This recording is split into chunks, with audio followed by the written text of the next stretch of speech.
Hi, I'm Carlo Brandelli. Welcome to Show Studio's live panel discussions. In these discussions, experts from all parts of the industry discuss and debate the most important Fashion Week shows of the season. Today, in the midst of Paris Fashion Week, we're going to be discussing Givenchy Spring Summer 22 collection. I'm just going to introduce the panel first, or ask the panel to introduce themselves, starting with Sita. Hi, how are you? I'm Sita. I'm well. I'm a stylist, a designer, and DJ. I do many things, and I'm super happy. I'm super excited to be here today, talking and discussing with you guys about the new Givenchy collection by Matthew. And yeah. Okay, thank you, Sita. Joanne. Hi, I'm Joanne Furniss. I am supposedly still a journalist, but I spend most of my time kind of working for lots of fashion brands and discussing things and doing basically kind of propaganda, I suppose. Yeah, I've been involved with magazines for years and involved in the fashion industry, writing, doing visual stuff, just doing things. There you go. Thank you, Joanne. And finally, Louis. Hi, Carlo. I'm Louis. I'm a writer and a fashion commentator, currently based in Paris right now. I'm really excited to talk today about the Givenchy collection because I think there's a lot to get into for it. So I'm excited for it. Thanks, Louis. I swore I wouldn't call you Louis. The first thing Louis. Louis. Okay, so everyone, I think we should start with the set because it was very dramatic as people walked in. Louis, I'm going to come to you first. I mean, I really love this set. I feel like it's sort of, you know, with Matthew, he's really like dramatic, and I feel like this sort of harkens back to the days when he was like styling artists, and like, you know, artists have these set and it becomes sort of visual experience. So that was my first thoughts upon seeing the set. Yeah, I mean, I think the technical term of what the set is an oculus, which is a dome which emits light. And the light wasn't a harsh light, it was very soft, and it had a beautiful glow, and it pulsated, which kind of set the tone as well for the show. Sita, what are your first impressions about the set and how it looks with the lights? Actually, when I arrived, I was like, wow, like the set is amazing. This structure that they created for the show was like very impressive. And then I love the light was very good. I actually got some pictures there. And yeah, I mean, I think the place was very impressive for me. That was my first impression. Yeah, I mean, the drama of any show when Givenchy or any of the big designers have to do these events, I think people forget that it's a show, and a show means you have to entertain people, and the scale of a show becomes important. They can either be dramatic and large, or they can be small, as long as you engage the audience. Joanne, the set, the lighting, it was obviously an important statement. What did you feel? Well, I agree with Louis, basically, that this to me feels like Matt working with the artists he's worked with, and he was very involved in the sets. He was very involved with everything. When I first met him, which is now about 12, 13 years ago, and he was working, he was creative director of Lady Gaga. So it was really, he was absolutely involved in those huge stadium setups. Later on, when he was working with Kanye, and you know, the Watch the Throne tour, that was another big kind of setup. So for me, this is when Matt is kind of on home territory, and he's really good at this sort of thing. He's, you know, he approaches these things in the way it's like a stadium tour. Yeah. And everything is kind of thought about in that way. He knows about lighting, he knows about sets, he knows about how the clothes are going to look. He knows all of those things. He's worked on all of those things. you know, when he was very young, he was doing this as well. So I think that when they did, when Givenchy did the last sort of big collection, you know, when it was a film, and this was again in a big setup like this, it was sort of like the coming together of all of his past knowledge, and then all of the things that he's bringing to Givenchy, and what Givenchy is bringing to him as well. Yeah. So, you know, I mean, you touched on the collaboration. For this show, Matthew collaborated with an American artist called Josh Smith. And for those of you that hadn't seen too much of his work, he's an artist with David Zwirner. And for the last maybe 15 and Zwirner's a big corporate American gallery. There's some images should be coming up on your screen. And what Josh liked to focus on was using his name and the letters of his name as a semiotic. So sort of using letters as branding, which I think is interesting for a fashion company to tie in with. The Oculus and set was very minimal when you saw it, and it was very dramatic. And then the contrast and the juxtaposition between Josh's painting and the colors, I thought was very beautiful as a kind of a first image that you got of that. Louis? Yeah. Did you understand? Did you know of Josh's work beforehand? Did you had a quick look?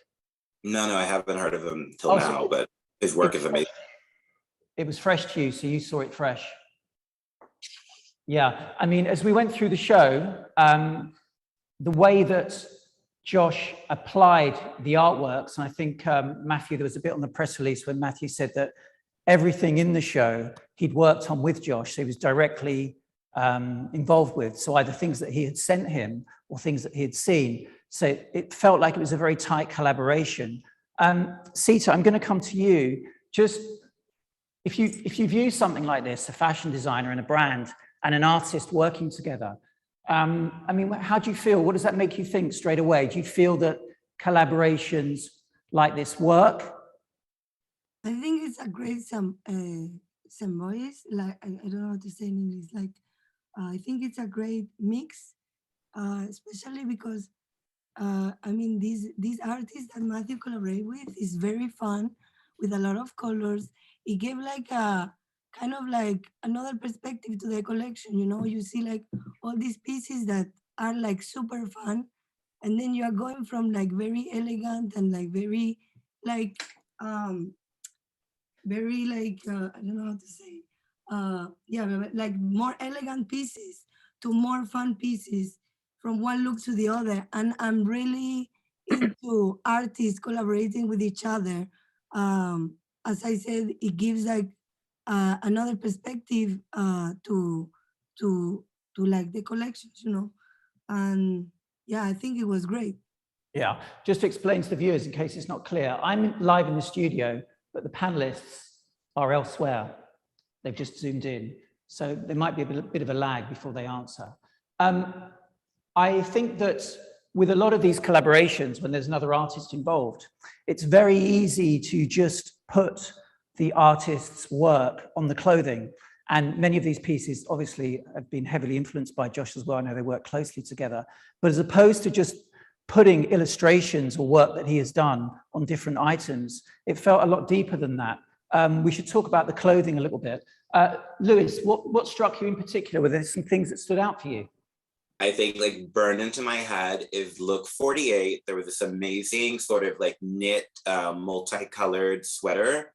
And underneath there was sort of this amazing like paillette and like embroidered gown that went to the floor and had like ostrich feathers, that one.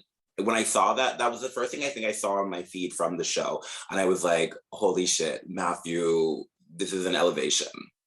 You can almost see the brushstrokes in the way the fabric is falling, can't you? It's gorgeous.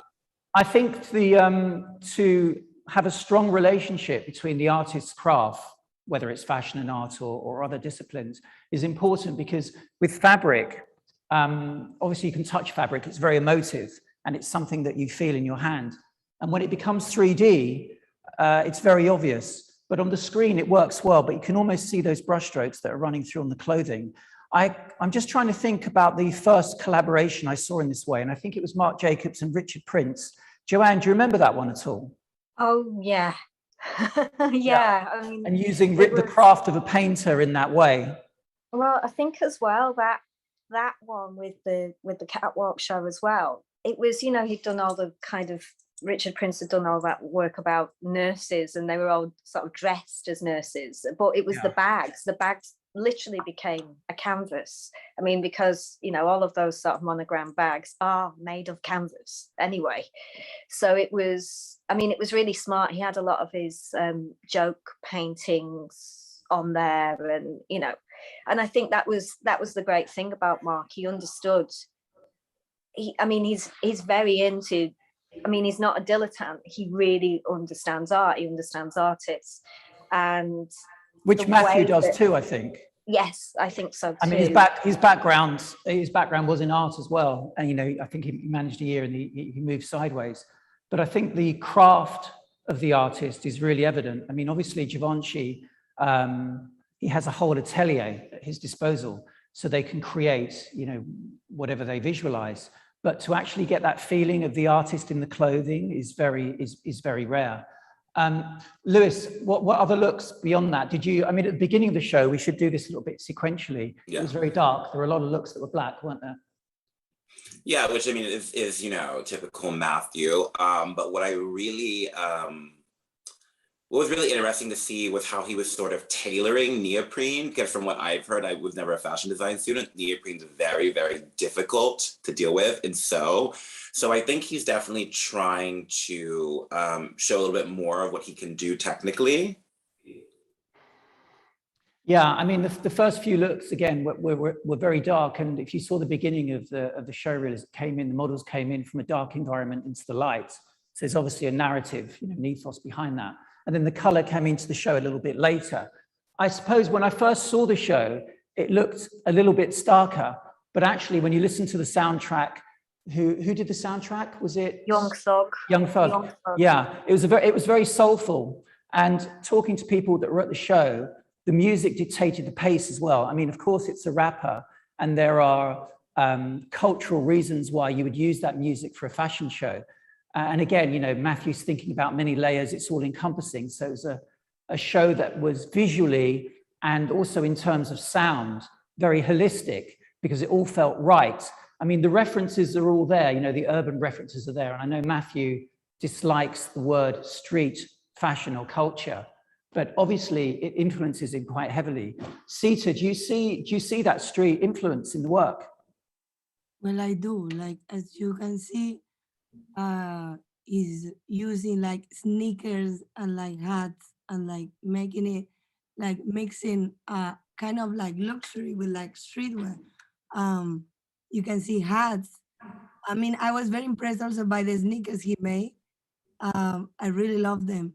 And obviously Matthew, like his background, it comes from especially like streetwear and all that. So yeah, you can see the influence in it.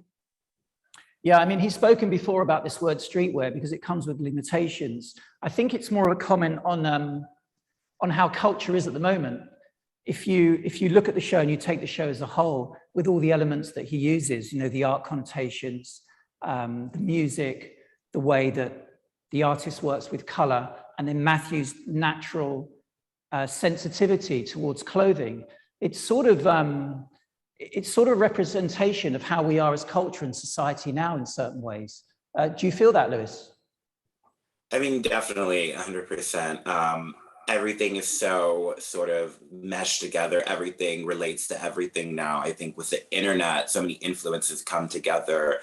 And so I feel like Matthew really sort of understands how to do that, how to make it work and come across with whatever ideas he's trying to convey.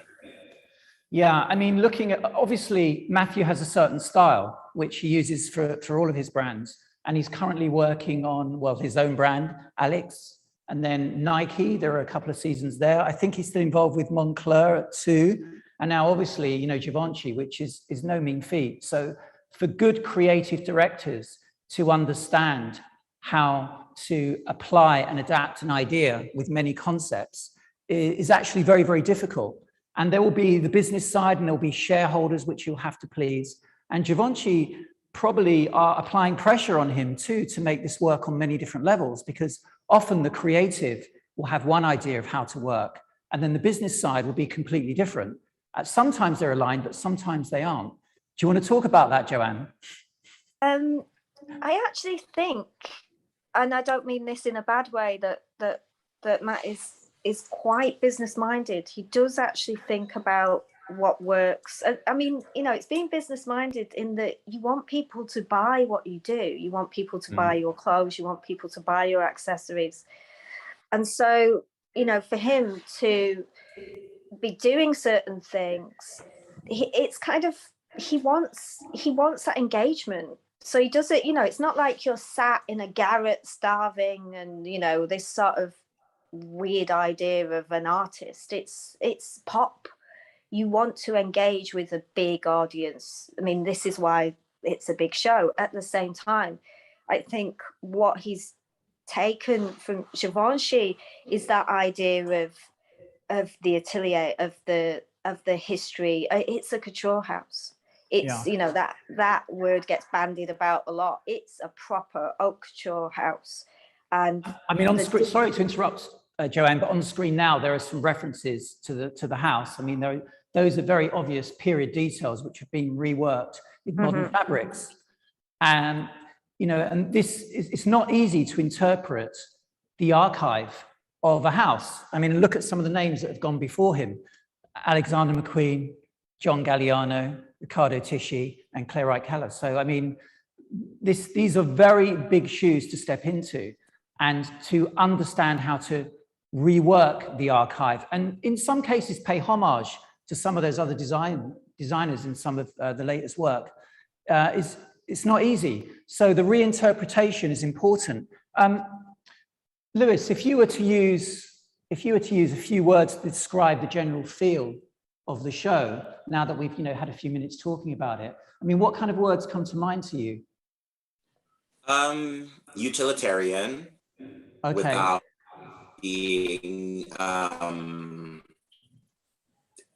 without being too overly brutal. I feel like there's a good mixture of harshness and softness, which I like, because normally, like Matthew's sort of aesthetic is very gritty and very hard.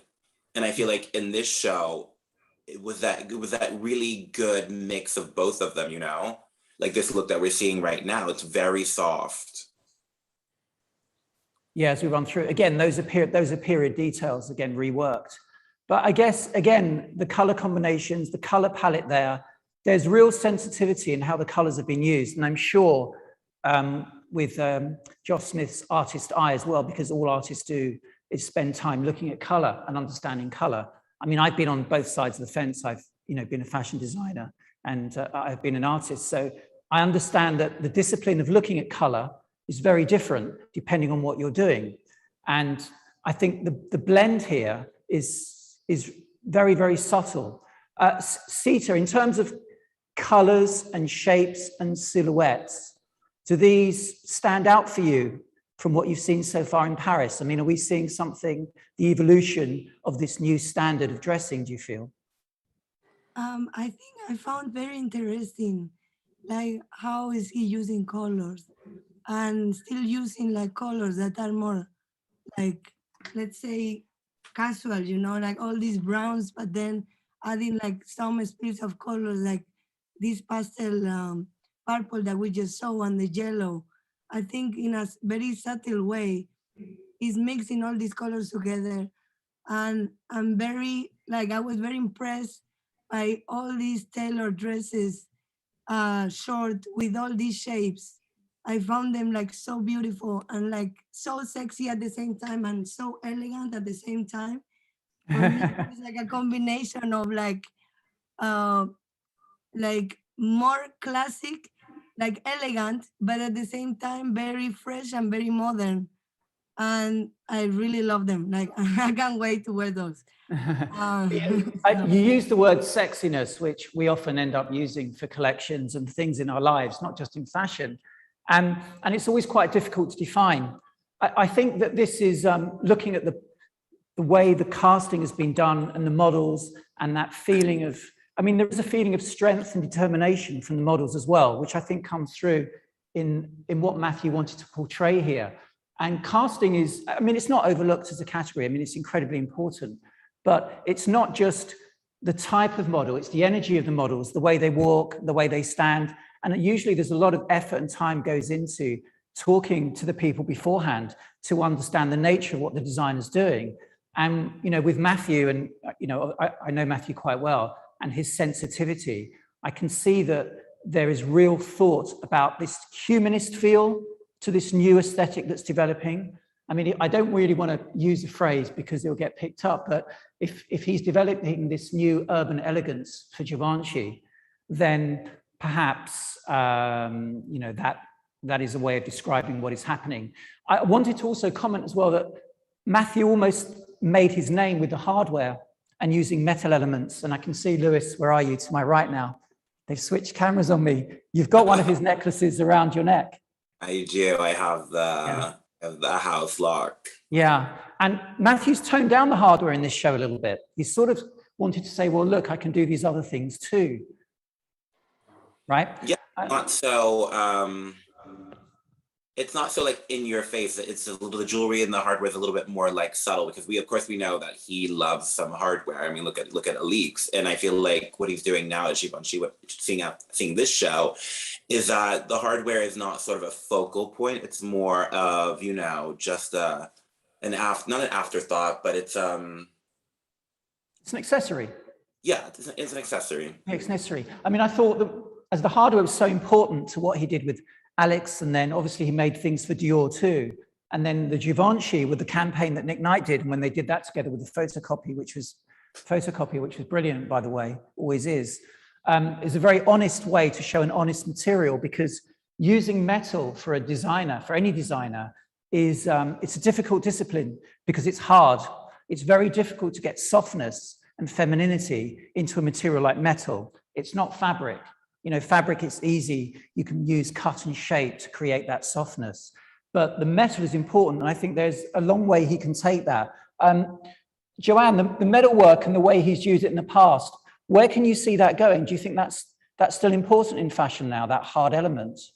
Oh God, it's really important. And I think the thing that Matt's done with all of that is that it brings a sense of ornamentation both for men and for women.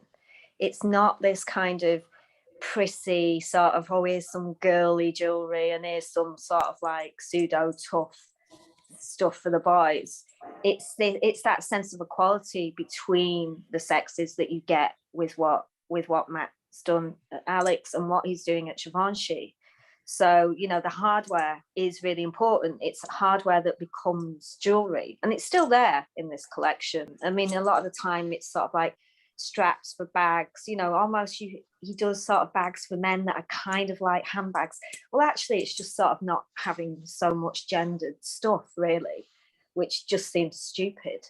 So, but I think this season as well, like some of the really good stuff that I've seen actually uses a lot of metal. There's a lot of sort of chainmail. Of course, there was chainmail in Versace, which is one of their signatures, of course. But Christopher Kane used metal as well. And, you know, the Fendi crossover, they do the chainmail in leather. So all of that side of things is coming through with other places as well, where, you know, there's a toughness without it being, you know, there's a nuanced toughness to things. Yeah, I think when you use a material which is, and you know, obviously metal is a material, but it's not a soft fabric. When you use a material like that, and you start to investigate where it could go, where the collections could go, or how you can use it, it's not always the case that the designers or the creative directors will actually use it in the collection. Sometimes they'll use it in the sets, or they use it as a backdrop. So the point I want to make about that is how good creative directors are now working and thinking. You know, they're thinking way beyond the product. And that probably started to happen maybe only about 15 years ago or so. It was always about the product and design and the clothes. And then the show became all encompassing, obviously. I mean, it always was. Then the environments that the designs were displayed in, everything became more focused towards this bigger picture. And I think with Matthew in particular, this idea of seeing all the layers that are required to put a brand together, it's very important. And it's rare to get a creative director that can see all those layers. As you said earlier, Joanne, you know, Matthew, you didn't want to say it in a harsh way, but Matthew is aware of the business side. But I think Matthew is, you know, he wants to please the clients as well as pleasing, you know, the legions of fans. And when you do that, you have to find this balance in the collection. And I think this is one of the first times, certainly in this Paris Fashion Week, the shows that we've seen so far, is that you've got some kind of balance between the commerce and the business and this edge, which makes you feel, well, what's coming next? I mean, it was very evident in the Balenciaga show, which obviously was brilliant too. But then there are so many shows that you just drift through and you understand, you know what to expect and what's going to come in. But with this one, I think there are so many different elements, as we've said before, the minimalism of the set, the maximalism of Josh Smith and the painting, and then the sensuality of the music, even though it was made, you know, by a rapper, which obviously there are many preconceptions about what that should sound like. I mean, Sita, for you, if you're thinking about wearing these clothes in a situation, because as I can see, you like to dress up. If you're wearing these clothes in a situation, do you see these clothes as every day, or are they for occasions? I mean, Louis said earlier, you know, it's very perceptive, this utilitarian feel to the clothing, so it's useful and you can use it. But are these clothes, are we living in a time now where it actually there are no occasions anymore? Well, I must say that every occasion for me, it's an occasion. Like if I go down to the supermarket. Yeah, we can see that. No. We all love dressing up, right? Yeah, I love dressing up. I have a lot of fun. So, yeah, like I see some of the looks, I could wear them perfectly for a day-to-day occasion, you know. But I also see dresses that I would wear to special occasions, like all these dresses with shape, all the long dresses with all the stuff, I don't know how to say, all these. I could wear like all the collection for every occasion I would have, I think. Yeah, I think I don't like this term Generation Z. Yeah. You know, you've heard about this, Louis, Generation Z. Gen Z. Yeah, Gen Z. You see, I'm showing my age already. I'm calling it Generation Z. The developing Gen Z. This idea where there are no more boundaries in culture. You know, whether there's no more boundaries in our culture, there are no more boundaries in our thinking, there's no more boundaries in society. And it's not linked to some kind of morality, it's just linked to something which has become very visual. You know, people are communicating through visuals. And what I wanted to say about this collection, I mean, every part of what Matt has done is very visually interesting, Louis, right? It is. Like, I've said it before, a lot of designers, they're thinking about the bigger picture and that visual, that's especially for that like social media visual, and how that will, how the image, how they convey that into the world, because that is, you know, how people are going to form their opinions about things, because it is, social media is very influential in that. Yeah, I mean, Givenchy have this machine behind the social media campaign. You see it everywhere, and I suppose, you know, it's very necessary. I mean, Joanne, for Matthew, when he engages with a brand like this, and obviously he has to do it with Nike as well. When you're talking about the elegance of a Parisian brand like Givenchy, and you're talking about the commercial side, which we touched on earlier, is there a line that, you know, has been blurred here a little bit? I think, first of all, that what he's doing is sincere. It's not a strategy. It comes from him. It really is things that he likes. And I think most of the really great creative directors, because there's a clue in the title of, you know, their roles. It's, you're a creative director, you're an artistic director, you have to think of everything. They really are sort of doing something which, you know, is a part of them and what they're about. You know, like with the music, that's his relationship with Young Thug. He loves his music. These relationships are personal. This is how it comes about. His relationship with with Josh Smith is personal. So that's how these things have happened. And more, I think the big problem is when there's so much, well, actually, people see right through insincerity. Like, you know, if you're going to commit to buying something which is really expensive, you want it to actually to have some truth to it, to have some authenticity. If it's just there for Instagram, or, oh, this will work in a certain way, actually, I think people see right through it these days. I think that really, you know, what matters is that it's meaningful. That's, you know. People can always smell a gimmick now, and, you know, they either buy into it or they don't. Exactly. Yeah. I mean, it's kind of a strange word in our culture, isn't it, Louis? Buying into, because it's not just about the physical act of spending your money. It's about, you know, you feel something in your soul that you engage with. And I think good designers, good artists help people feel things, and they should help them feel things which are current to how we're living. So, you know, obviously there's a lot going on in the world, and there has been for a long time, you know, certainly the last year and a half, 2 years. And to engage with an audience, and perhaps this new audience, Gen Z, I got that right this time, right? You did.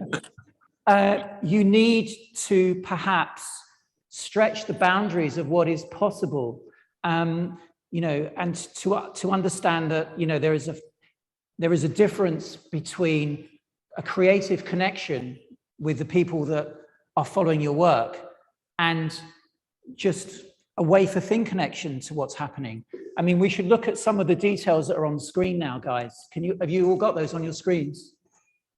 Yeah, some of the details. I got some of the bags. Can we flick through to that bag with the basketball and Halloween? Because that was particularly interesting. Just to let you know, I can't see some of these things. My phone went down before. Oh, okay. Use your imagination, Joanne. Yeah, I know exactly what you're talking about. You're extensive, Joanne. Okay, this bag here. This actually reminds me of an artwork by another artist called David Hammonds, which was an American artist. And Louis, can you see that on your screen okay? I can. Yeah. What are you getting from that? Can you describe what you feel and what you see there? I mean, I wasn't the biggest fan of this bag when I saw it floating around. I'm like, is this a joke? Is this like, I didn't really, it didn't feel cohesive. In relationship to everything else? Yeah, it just, like, everything felt very elevated from what we've seen. And then it was just sort of like this random basketball with, like, you know, or the jack-o'-lantern, and I was just kind of like, yeah. I think I could have edited that out, but I think this is it'd be good to see what Matthew and Givenchy say about this piece. I think this is an important piece in the collection because it will create debates. And when you go on, when you were waiting for the Givenchy show at the beginning, this is one of the images, one of the semiotics that came up on the show. There was a cone, a kind of traffic cone in red. There was the basketball, you know, cut to almost resemble a pumpkin, and a Halloween mask. And I think it's more than just a reference. I think it's a playful reference to how fear can be diminished within society and culture, because there's been a fear that's run through the world in the last year and a half because of COVID. And I think designers now are using a playfulness and trying to disarm this feeling that you think, oh, it's an image that, you know, I should be worried about or makes me feel negative. And I think it's quite playfully done. I think that's quite an important piece of work, but it'd be really interesting to see what Matthew says about it. Yeah. I mean, the way that David Hammonds treated those things was completely different, but, you know, conversation. I do know where that's from. If you Joanne, want. go. Well, basically, it's one of Josh Smith's artworks that he has these personal totems, and one of his totems is that weird sort of pumpkin basketball sort of figure, and it runs through his work. So a lot of those things, what I like about this sort of partnership in this project is that it's almost used as a disruption. And there's the elegance, and then there's something thrown in where it's total disruption. The color is disruption as well. The colors are Josh Smith's colors, but that bag, I think, is actually made out of ceramics. It's one of his ceramics, so made into a bag. So it's kind of like, yeah, it's kind of not meant to fit. It's just meant to just kind of, you know, cut in a way. But those pumpkin sort of basketball things are also, there's a pair of jeans where it's kind of, they're extensively treated and they're printed, and, you know, because, you know, Matt does a lot of that with denim as well, you know, so, which I think is quite interesting, because you've got this idea of the sort of traditional savoir-faire of a couture atelier, and then you have this other kind of work, which is sort of, you know, I did a new kind of craft. And so those jeans actually are that as well. So this thing kind of runs through, but I think it kind of appears aggressively as this little sort of bag, which is also kind of quite a good bag for a man as well. And there's a bottle of bleach, which I thought was quite good as well. Yeah, I like the bottle of bleach. A bottle of bleach. I was like, yeah, that's, I mean, I don't know Josh Smith, so I don't know why he's obsessed with pumpkins and bleach, but I quite like it. So it's, you know, well, there you go. Sita, what did you feel about the pumpkin bag? Pumpkin with the basketball. I think it's very cute. You liked it? A way to provocate, I don't know. With the bleach also. I found it provocative, kind of. But Yeah. I think it was fun. I mean, I will wear it. And like, it made like a contrast, you know? If you see like the rest of the bags in the collection, like this stands out, you know? It's like, wow, what is this doing here? So I found it very fun. Yeah. Especially with bags, because it's literally like, you know, bags a lot of the time, that's commerce. And there's literal kind of art versus commerce, that you throw in something which is kind of an artwork, really. It's taken directly, and not just you know, what you said before, Carlo, that idea of just transposing artwork as a sort of photographic print onto something. It's not that with this collection. It's literally woven into the fabric of the collection, like, you know, that amazing jumper, that knitwear thing of the Reaper. That's another one of the totems as well. So it's kind of, I don't know, you know, I think collaborations have been abused. The term collaboration, or the horrible term collab, is, you know, everybody's sort of a bit bored of them in a way. You know, again, you can't just do these things through smoke and mirrors, or kind of, you know, what Louis said before, buy into a gimmick. It has to be real, and it has to be sincere. And I think this is a sincere thing. So there you go. Yeah, Sita, go. I think it's very organic, as he said, like when an artist collaborates with another, and like it's real, and there is like a friendship behind, and like they both like both visions and all that, I think is great. And that's when it's real, and when really like comes out as a great thing, when it's organic. Yeah. It's not just made for, I don't know. Not just made to flog. Yeah, it's sort of it. Yeah, it's meaningful. And also, you know, going back to the Gen Z thing, one of the things that I find really disturbing is that you've got this kind of targeting of a very young generation in a very cynical way a lot of the time. I've been in some of those meetings at not Givenchy, but at fashion houses, where you're like, oh my God, you're just trying to get sort of 12-year-olds hooked on stuff. And to me, that, you know, and also I don't like the idea that fashion is just aimed at one group. It should be kind of all encompassing. There's also, you know, much older generations that are left out of things, which seems insane, because the average age of a luxury goods consumer, depending where you are in the world, in the West, I think is somebody in their 50s. So when everybody's talking about Gen Z, and they're literally talking about children sometimes, you're like, how dare you just try and flog stuff like in that way, in that sort of pernicious, addictive way. that's what worries me about the sort of concentration on a younger generation, that they need to make up their own minds about things. I actually think they'll end up rejecting a lot of stuff, quite frankly. Yeah. I mean, I think obviously, you know, Matthew's a deep thinker, and we're just going to summarize now because we're just winding up, running out of time. He puts, you know, a lot of thinking. There are a lot of layers into what he does.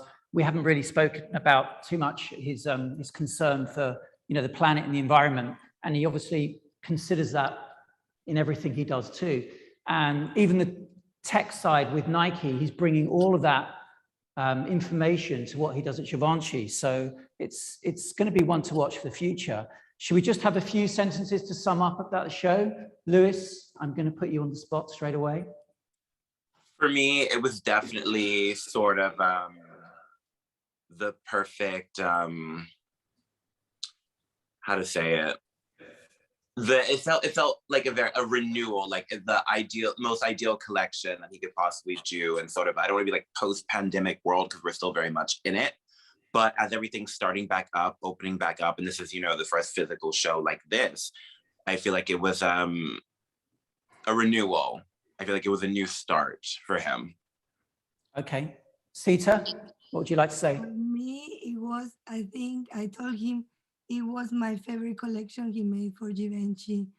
As I said before, I was very in love with all the dresses, the boots, and the combination of like so elegant pieces with like, just like, I imagine myself like wearing those just like on the street. And yeah, like for me it was the best, and yeah, it was great. Okay. I don't have any words to say. Like, No, you said it perfectly. Yeah. Joanne, final sentence? I thought it was, I mean, I really thought it was great, because it was this sort of thing, you know how much work goes into something like that and how much effort.